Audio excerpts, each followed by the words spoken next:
नमस्कार, बुलेटिन में आपका स्वागत है। मैं हूं आपके साथ दीप्ति। आइए शुरुआत करते हैं खास खबर के साथ। उत्तर प्रदेश में चुनाव नजदीक हो और बयानबाजी न हो, यह कैसे हो सकता है।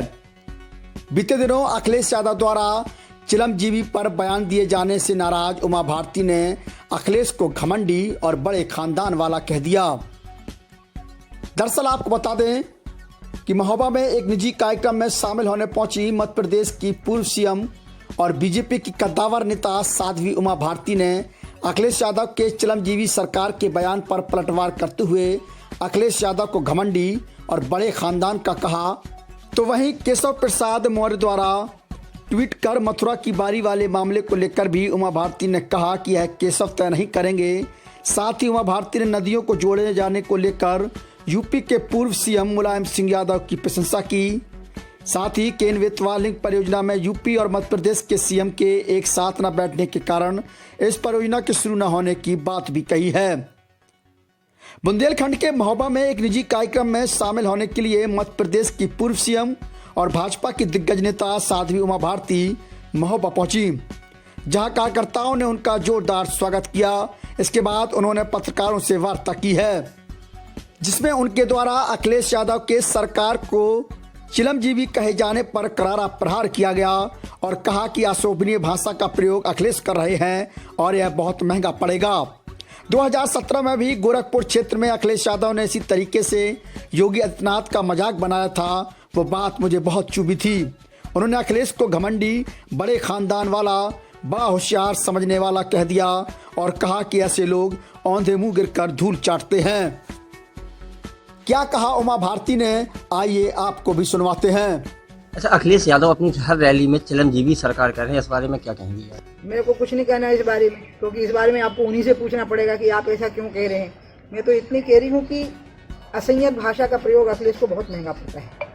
पहले भी जब वो गोरखपुर क्षेत्र में पहुंचे और जिस तरह से उनने योगी आदित्यनाथ का मजाक बनाया था 2017 में, वो बात लोगों को बहुत चुभ गई थी। खुद मुझे चुभ गई थी कि बाबा को तो समझ ही नहीं है कि करंट का तार क्या होता है, अंग्रेजी में उसको क्या इलेक्ट्रिक वायर कहते हैं कि क्या कहते हैं। और इसी व्यंग अपने आप को बहुत घमंडी समझना, अपने आप को बड़े खानदान का समझना, अपने आप को बड़ा होशियार समझना, ऐसे ही लोग हैं जो औंधे मुंह गिरते हैं और धूल चाटते हैं। वहीं दूसरी तरफ उमा भारती ने सूबे के डिप्टी सीएम केशव प्रसाद मौर्य के मथुरा की बारी वाले ट्वीट पर कहा कि मथुरा के लिए भूमिका केशव तय नहीं कर सकते। अयोध्या, मथुरा, काशी की जो भी भूमिका तय होगी वो पार्टी तय करेगी। यह आस्था का विषय है। इस बारे में खुद उन्हें बताना होगा कि किस संदर्भ में यह बयान दिया गया, यह उनसे पूछा जाए। हम सबका यह आस्था का विषय है। दीदी, इस समय डिप्टी सीएम ने विवादित थोड़ा बयान दिया है। अयोध्या काशी के बाद अब मथुरा की बारी है।